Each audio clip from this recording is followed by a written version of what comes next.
I'm Mike. I am Jose. We're here today at the BakeMark Ed Center in Los Angeles. We'd like to show you how easy it is to assemble a mousse cake using our Marguerite line of gel products. Today we're making a mousse cake using our passion fruit gel. We have the gel in several different flavors, including neutral. We're going to assemble it using our BakeMark whipped topping. You could use heavy cream. If you use heavy cream, you probably want to add about 10% sugar. We're going to start with 11 ounces of warm water.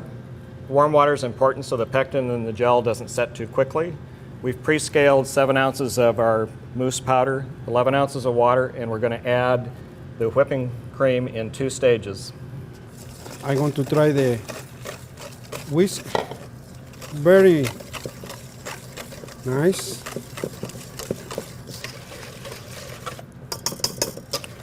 You don't have to remove all the lumps, just stir it up till it's relatively uniform because we do still have some more mixing to do. Okay, so now I'm going to use the whipping topping. I'm going to put 1 part of the whipping topping. I would recommend for sure you do this in 2 stages. It'll make your mousse much smoother. And you have more volume. So try to mix it up very well. Some of the mousses will set fairly quickly. If you're using a neutral mousse and you're making a wine mousse or anything that's acidic, such as a lemon filling or a lemon puree, it will set the pectin in this gel up very quickly. So today we're not doing that, but still you want to work on this fairly quickly. So now I'm going to add the rest of that. But I don't want to whisk it, I'm going to fold it basically.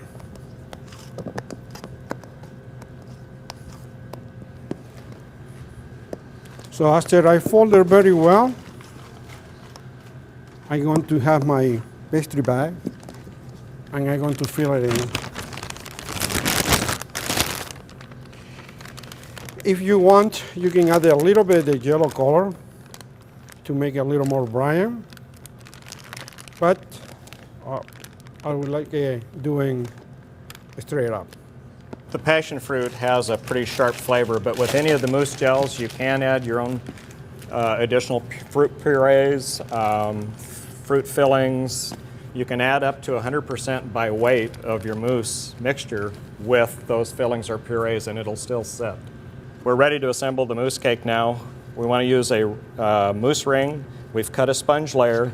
Now we're going to add an acetate collar. If you don't have an acetate collar, you can use pan spray and a little bit of powdered sugar on this to get it to release after it's frozen. So now I'm going to fill it up. So I go all the way to the edges of the cake.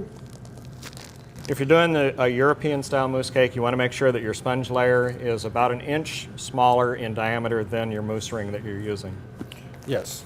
So like I say, I fill it up around the cake, or around the ring actually.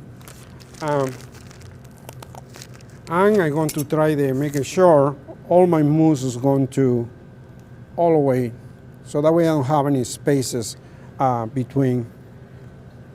What Jose is doing is removing the chance of any bubbles on the outside of the mousse once it's frozen and you remove the ring.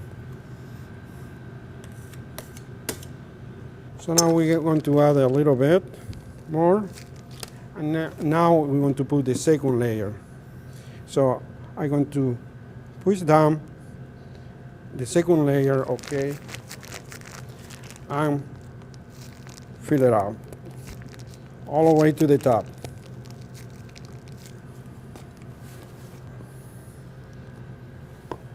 And only you need another spatula and try to clean it out your size. Before this cake goes into the freezer, the last important step you want to do is you want a flexible spatula and you want to draw it. What you're going to do is create a slight impression by removing that mousse from the middle of the cake, so when we apply the miroir, it wants to stay on the top of the cake and not drip down the sides.